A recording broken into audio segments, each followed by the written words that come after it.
ہمارے لیے رحمت بنا کر اتاری، اور میرے رب نے فرمایا قل بفضل اللہ وبرحمتی، اللہ کی رحمت کاملہ کا مظہر عدم یہ ہے کہ اللہ نے تمہیں اپنا قرآن دے دیا۔ رب نے قرآن کریم میں فرمایا الرحمن علم القرآن خلق الانسان علمہ البیان، اللہ کی رحمت کاملہ کا مظہر عدم یہ ہے، رحمان کی رحمانیت کا مظہر عدم یہ ہے کہ رب نے تمہیں اپنا قرآن دے دیا، اللہ نے تمہیں اپنا قرآن عطا کر دیا۔ پھر میرا رب کیا فرماتا ہے قل بفضل اللہ وبرحمتہ فبذلک فلیفرحوا، اے دنیا کے انسانوں اگر یہ قرآن تم تک آ جائے، اے دنیا کے لوگوں اگر یہ قرآن تمہارے دلوں میں سما جائے، تم اس کے پڑھنے والے بن جاؤ، یہ دولت تمہیں مل جائے، تو میرے تمہارے رب نے بیان فرمایا فبذلک فلیفرحوا، دنیا کے ملنے پر خوشی منانا نہیں، دنیا کے بنگلوں پر خوشی نہ منانا، لیکن ہاں اگر رب نے تمہیں قرآن دے دیا تو اللہ کہتا ہے خوب خوشیاں مناؤ۔ وہ خیر مما یجمعون، اور جو کچھ تم جمع کرتے ہو سب سے بہتر ہے اللہ کے قرآن کا مل جانا۔ اللہ کے قرآن کے ساتھ خیر خواہی کیا ہے بھائی؟ قرآن کو پڑھنا، اپنے سینے میں اتارنا، قرآن کی تلاوت کرنا۔ اس کے متعلق پورا مضمون میرا پہلے بھی آپ حضرات کے روبرو آ چکا ہے، میں اس کی تفصیل میں جانا نہیں چاہوں گا، بس اتنا کہنا چاہوں گا اللہ کے قرآن کے ساتھ بھلائی یہ ہے کہ آپ اپنی زندگی میں اللہ کے قرآن کو پڑھنے والے بن جاؤ، قرآن سے محبت کرنے والے بن جاؤ، قرآن سے تعلق رکھنے والے بن جاؤ، قرآن والوں سے محبت کرنے والے بن جاؤ۔ اگر آپ کے دلوں میں اللہ کے قرآن کی محبت آ گئی اور قرآن کے پڑھنے والے بن گئے، قرآن والوں کی محبت آ گئی، علماء کی محبت آ گئی، سمجھ جاؤ اللہ کی محبت آپ کے اوپر اترنا شروع ہو گئی اگر آپ کو قرآن اور قرآن والوں سے محبت ہے۔ تاجدار مدینہ امام الانبیاء نے فرمایا ولی کتابی ولی رسولی، اللہ کے رسول کے ساتھ بھی خیر خواہی۔ اللہ کے رسول کے ساتھ خیر خواہی کیا ہے؟ نبی کی اطاعت کرنی، نبی کی فرما برداری کرنی، تاجدار مدینہ سے محبت کرنا، تاجدار مدینہ پر اپنی جان کو پیش کرنا، اپنے مال کو پیش کرنا، اپنے جذبات کو پیش کرنا۔ تاجدار مدینہ نے فرمایا تم میں سے کوئی آدمی اس وقت تک مومن نہیں ہو سکتا یہاں تک کہ میں اس کے نزدیک اس کی ماں سے، اس کے باپ سے، دنیا کی ہر شے سے محبوب نہ بن جاؤں۔ اور میرے آپ کے آقا نے کیا فرمایا کل امتی يدخلون الجنة الا من ابى، قیل ومن یابى یا رسول اللہ، قال رسول اللہ صلی اللہ علیہ وسلم من اطاعنی دخل الجنہ ومن عصانی فقد ابى۔ میرے آپ کے آقا نے فرمایا میری پوری کی پوری امت جنت میں داخل کر دی جائے گی مگر وہ شخص نہیں جس نے میرا انکار کیا۔ صحابہ نے معلوم کیا یا نبی اللہ انکار کرنے والے سے کون مراد ہے؟ تو میرے آپ کے آقا نے فرمایا من اطاعنی دخل الجنہ ومن عصانی فقد ابى، جس نے میری اطاعت کی وہ جنت میں داخل ہوگا، اور جس نے میری نافرمانی کی، میری سنتوں کا جنازہ نکالا، میری سنتوں کو ٹھکرایا، میری باتوں کو پس پشت ڈالا، سنتیں مٹتی رہی، اس کے دل پر احساس نہ ہوا،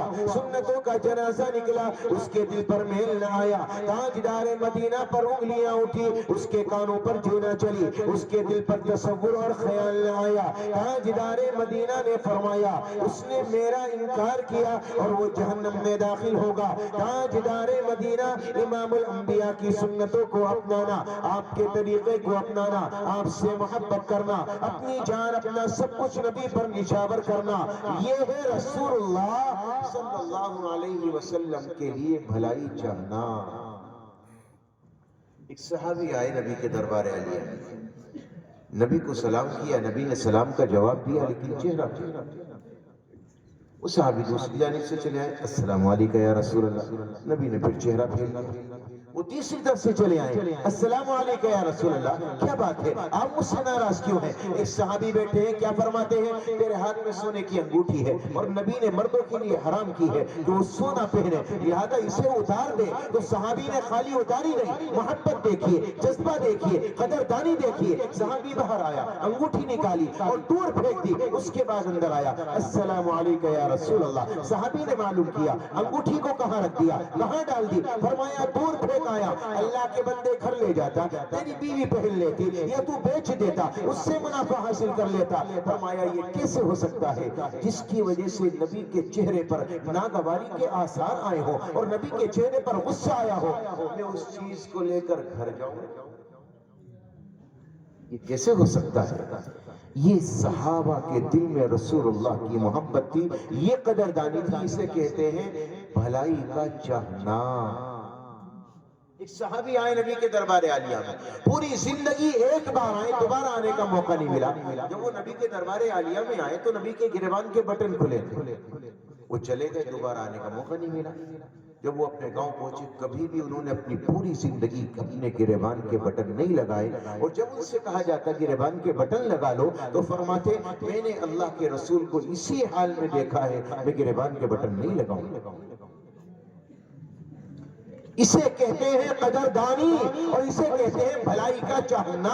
تاجدار مدینہ نے فرمایا بھلائی چاہو، الدین النصیحہ، دین نام ہے خیر خواہی کا، الدین النصیحہ، تین مرتبہ نبی نے بیان فرمایا۔ فرمایا کس کے لیے؟ قال للہ ولی کتابی ولی رسولی ولی ائمۃ المسلمین وعامتہم۔ اب جس سلسلے سے مجھے بات رکھنی ہے، آپ کے سامنے سے وہ پہلو اللہ کے نبی کا آپ کے سامنے رکھنا ہے۔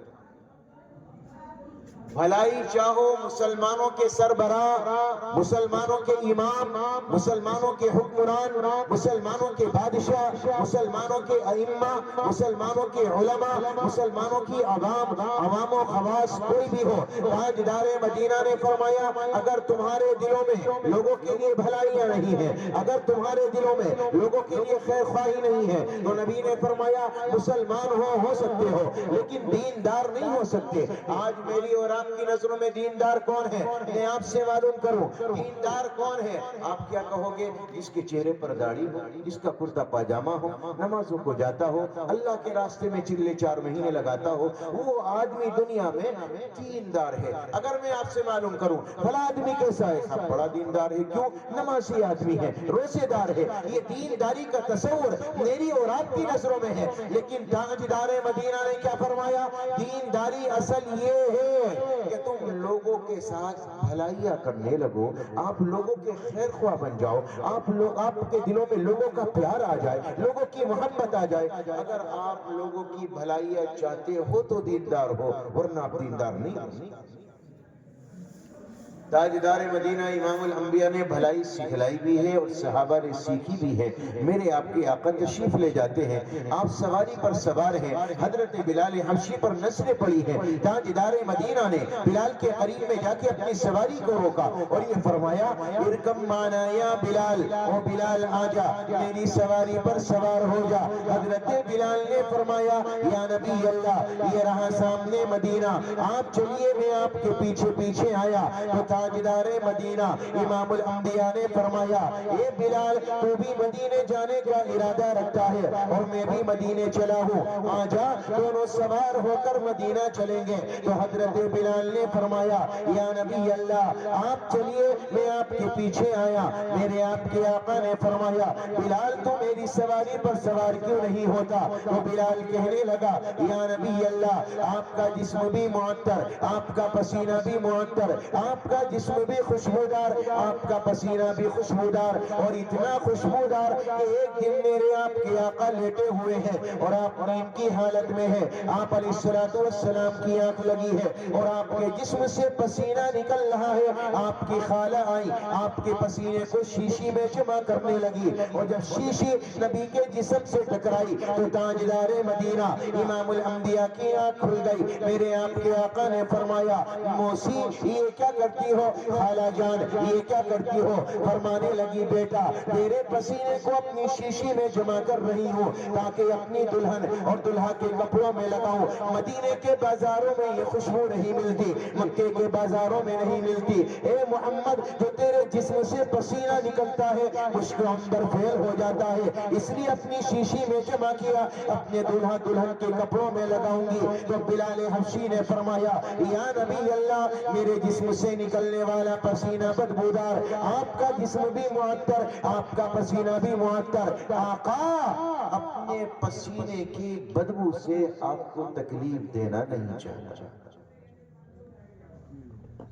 نبی نیچے اتر گئے، سواری نیچے اتر گئے، کیا فرمایا بلال اگر تو سوار ہو کر مدینہ آج میرے ساتھ میں جائے گا تو یہ کائنات کا پیغمبر اعظم سوار ہو کر مدینہ جائے گا، اور بلال اگر آج تو پیدل چل کر جائے گا تو محمد الرسول اللہ بھی پیدل چل کر ہی مدینہ جائے گا۔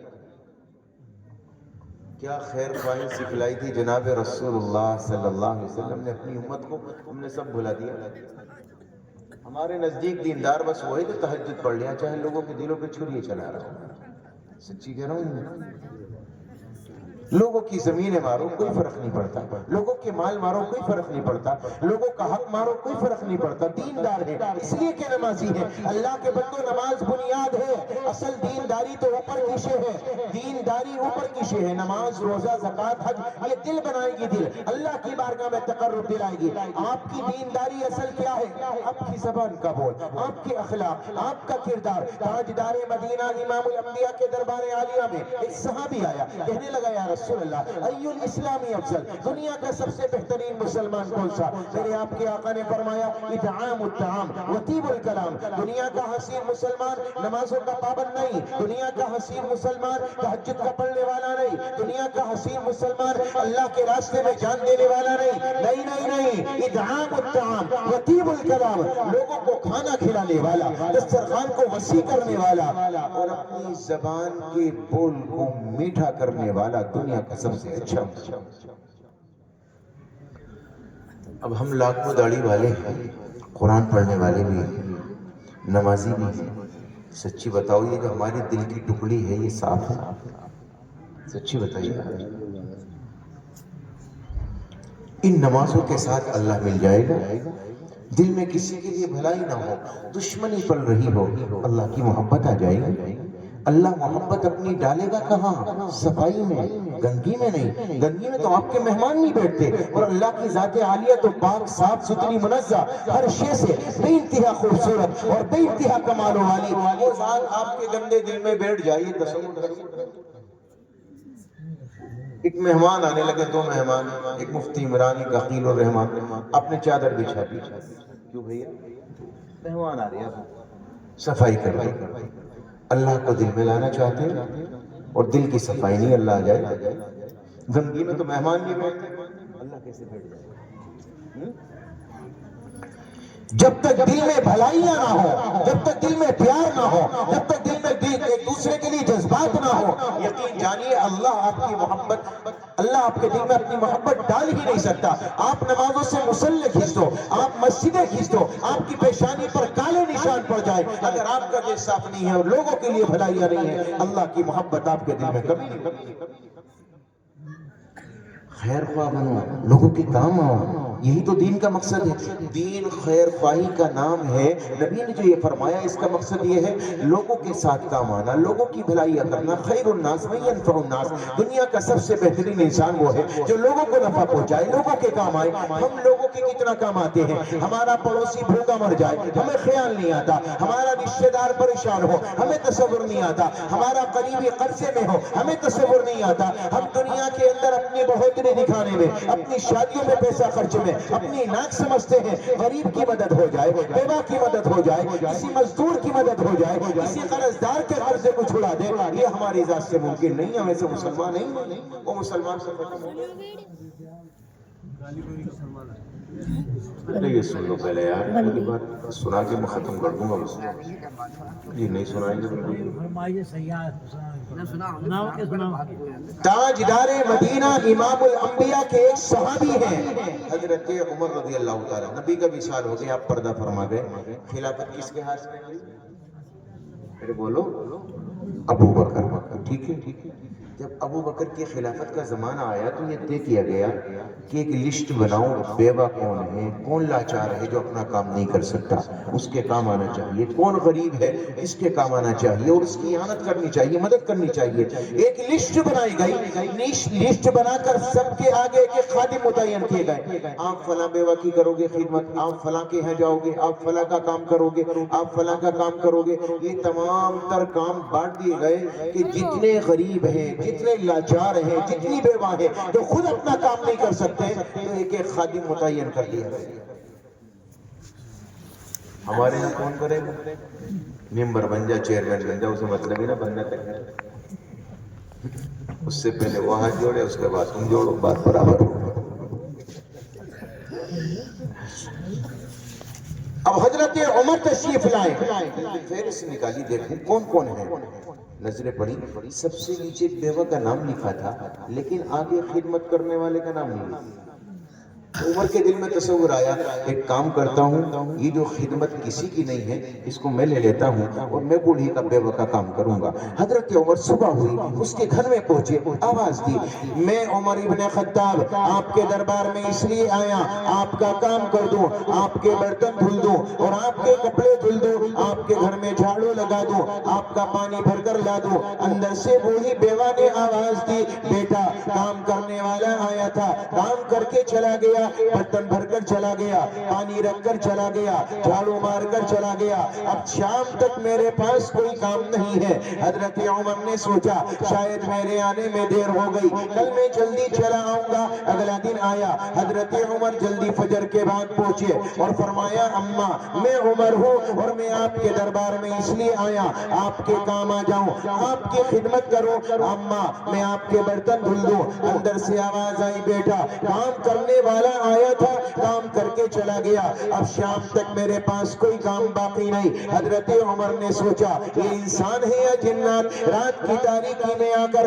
سارے کام کر کے چلا جاتا ہے، اور کون خیر خواہ ہے، کون اتنا بھلائی کا چاہنے والا ہے، کل کو فجر سے پہلے آؤں گا۔ حضرت عمر اگلے دن پہنچے، فجر کی نماز سے پہلے پہنچے، آواز دی اماں میں عمر ہوں اور آپ کے دربار میں اس لیے آیا آپ کے کام کر دو۔ اندر سے آواز آئی، بیٹا کام کرنے والا آیا تھا، کام کر کے چلا گیا، برتن مان کر چلا گیا، ہاں ایک کام باقی تھا پانی بھرنے کا، پانی بھرنے گیا ہے، آتا ہی ہو۔ عمر کھڑے ہو گئے، دیکھو کون ہے اتنا خیر خواہ آدمی، کون اتنی بھلائی کرنے والا ہے، رات کی تاریکی میں بیواؤں کے کام آ رہا ہے، کون ہے؟ سامنے سے ایک آدمی آتا نظر آیا، حضرت عمر نے فرمایا میں انتا کون ہے بیٹے؟ تو جانتے ہو کون بولا؟ اس وقت کے بادشاہ حضرت ابو بکر نے فرمایا میں ابو بکر ہوں۔ اس وقت مسلمانوں کی امیر تھے، بادشاہ تھے، اور ان کا درجہ اونچا کتنا، تاجدار مدینہ نے فرمایا ابو بکر میں نے ساری دنیا کے لوگوں کے احسانوں کا بدلہ دے دیا، ایک تیری ہستی ہے، میں تیرے احسانوں کا بدل نہیں دے سکا، کل قیامت میں اللہ خود دے۔ اور میرے آپ کے نبی نے ارشاد فرمایا ابو بکر کل قیامت کا میدان ہوگا، اللہ غیظ و غضب کے عالم میں ہوگا، غصے کی حالت میں ہوگا، اللہ تبارک و تعالی فرمائے گا، اللہ کے نبی نے فرمایا جب غیظ و غضب کے عالم میں ہوگا لوگ کہیں گے مولا حساب کتاب شروع کرو، حساب کتاب شروع ہونے کے کوئی آثار نمایاں ظاہر نہ ہوں گے، تو تاجدار مدینہ نے فرمایا میں ابو بکر کا نامہ اعمال نکالوں گا اور اس کے بعد اللہ کے دربار میں پیش کروں گا اور کہوں گا مولا یہ میرے ابو بکر کا نامہ اعمال ہے۔ اللہ ابو بکر کا نامہ اعمال پڑھے گا، حضور نے فرمایا اللہ کا غصہ ٹھنڈا پڑ جائے گا۔ جنت کے 8 دروازے اس وقت تک بند ہیں جب تک ابو بکر ساتھ میں نہ ہو۔ جنت میں جانے والا سب سے پہلا آدمی امتیوں میں جناب رسول اللہ صلی اللہ علیہ وسلم کے بعد حضرت ابو بکر۔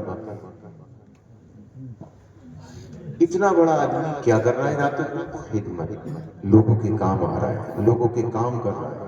اللہ کے بندوں بھلائی کا چاہنا ہی دینداری ہے، نمازوں کا پڑھنا ہی تو بنیاد ہے۔ آپ نے بنیاد بھر دی کبھی نظر آتی دکھائی دیتی ہے؟ سامنے والوں کو آپ کی نمازوں سے کوئی فرق نہیں پڑتا، آپ کے روزوں سے کوئی فرق نہیں پڑتا، آپ عمرے پر عمرے کیے جائیں سامنے والے کا کیا؟ آپ بیواؤں کے کام آئے، آپ غریبوں کے کام آئے، آپ یتیموں کے کام آئے، آپ کمزوروں کے کام آئے، آپ ضعیفوں کے کام آئے، لیکن الٹا ہے ہم مالدار کے سامنے نہیں بولتے، طاقتور کے سامنے نہیں بولتے، غریب آ جائے تو جب اب بتاؤں دیندار ہیں یا ہم منافق ہیں؟ حدیث کی روشنی دیکھی جائے نا سچی بتاؤں تو ہمارا کہیں کوئی ٹھکانہ نظر نہیں آتا سچی۔ اللہ ہماری حفاظت فرمائے۔ لوگوں کے ساتھ بھلائیاں چاہو، اپنے دلوں کو صاف کرو، لوگوں کے کام آؤ۔ حضرت عمر کی خلافت کا زمانہ، تاجدار مدینہ کیا کیا پاگل پن؟ اللہ اکبر، کیا ہوگا رہے ہمارا؟ جو تو کھیلنا ہے تم پیچھے کھیل لو.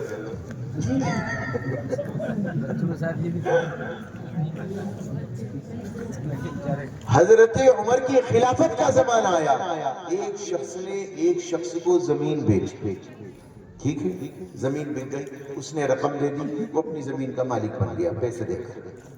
اب جب زمین میں اس نے کدال ماری، زمین کو کھودا، اس میں سے خزانہ نکل آیا.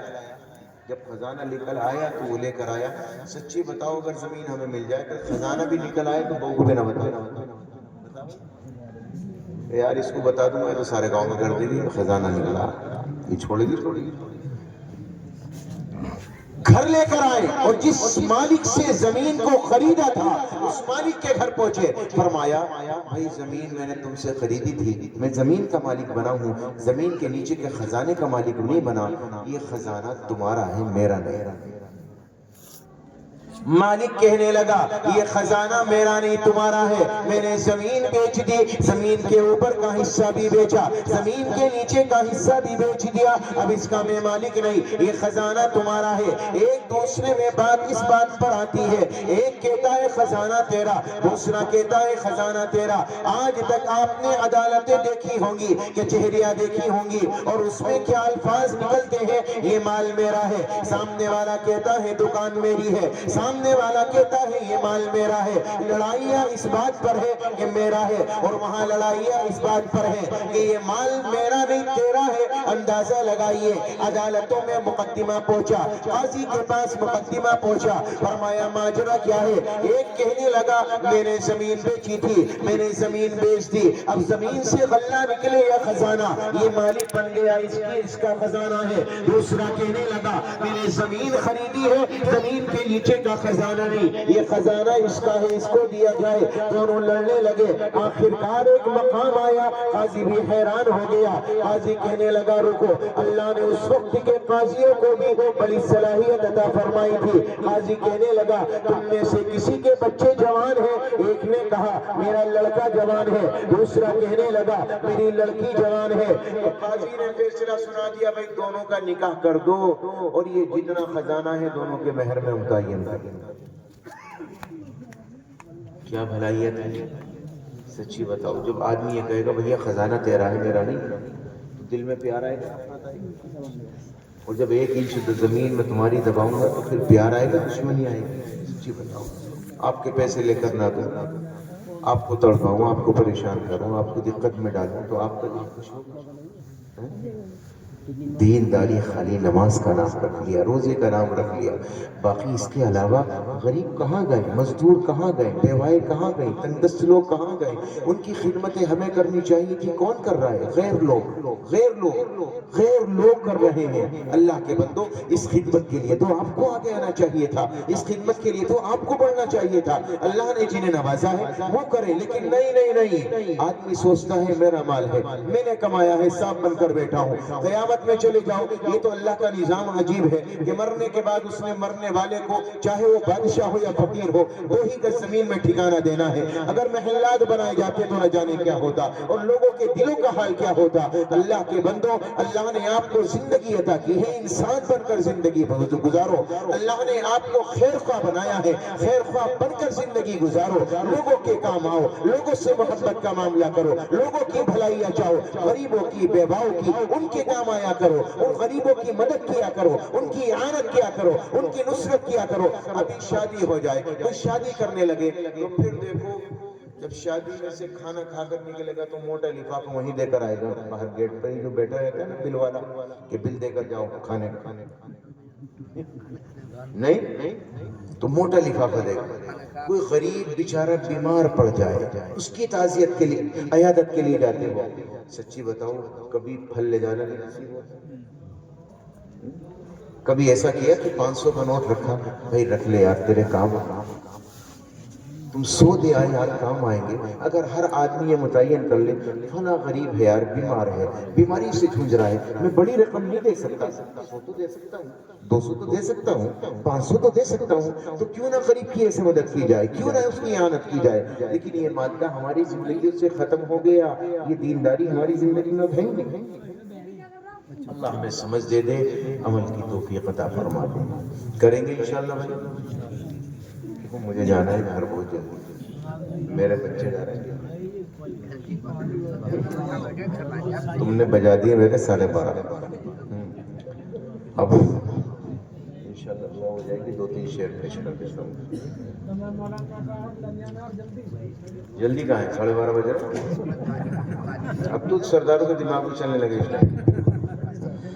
جو حفاظ ہوئے ہیں ان کے لیے 500 روپے چلیے میں آپ کے سامنے اقبال کی زوجہ محترمہ نے اور عنایت فرمائے ہیں. ان کی طرف سے اللہ قبول فرمائے. اقبال بھائی کی اہلیہ نے مجھے عبد الرحمن صاحب کی جو خوش دامن ہوتی ہیں، ساس جو ہوتی ہیں مجھے عبد الرحمن کی، انہوں نے 500 روپے حفاظ کو دیے ہیں 100 روپے سے. بن کے تاریکیوں میں ضیاء آ گئے، بن کے تاریکیوں میں ضیاء آ گئے. مصطفیٰ مصطفیٰ مصطفیٰ آ گئے.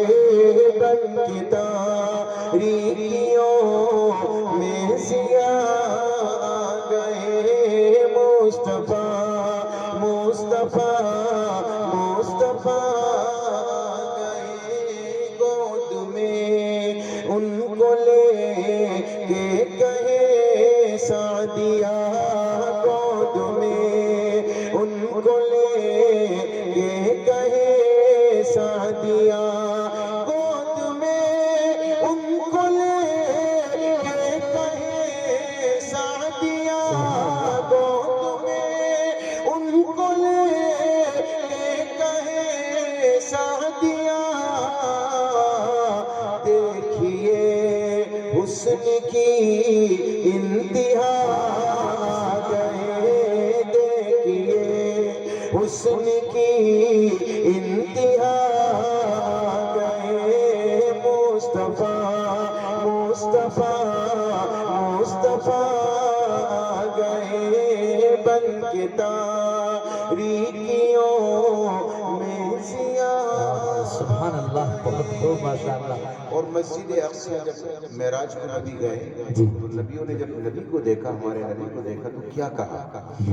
بن کے تاریکیوں میں ضیاء آ گئے. ان کو دیکھا تو یہ انبیاء نے کہا، ان کو دیکھا تو یہ انبیاء نے کہا. ان کو دیکھا تو یہ انبیاء نے کہا، ان کو دیکھا تو یہ انبیاء نے کہا. ہم سبھی مقتدی مقتدا گئے، ہم سبھی مقتدی مقتدا گئے. مصطفیٰ مصطفیٰ مصطفیٰ گئے. بن کے تاریکیوں میں ضیاء آ گئے. اب کسی بھی نبی کی ضرورت نہیں، اب کسی بھی نبی کی ضرورت نہیں، اب کسی بھی نبی کی ضرورت نہیں، اب کسی بھی نبی کی ضرورت نہیں. کیونکہ اب خاتم الانبیاء